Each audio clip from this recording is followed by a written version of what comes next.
വിശേഷങ്ങൾ പറയൂ.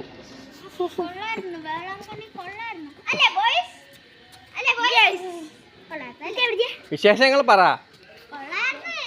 യാത്ര എങ്ങനെ ഉണ്ടായിരുന്നു?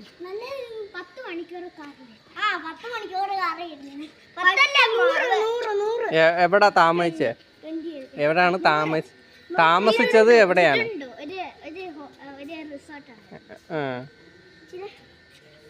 നല്ല തണുപ്പുണ്ടായിരുന്നോ?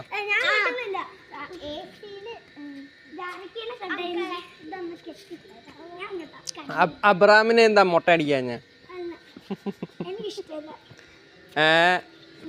കണ്ട ഇവിടെ ഇഷ്ടമില്ലാത്ത മുട്ട അടിക്ക. എന്തോ സുന്ദരിക്ക് പൊട്ടുതൊടിയില്ല.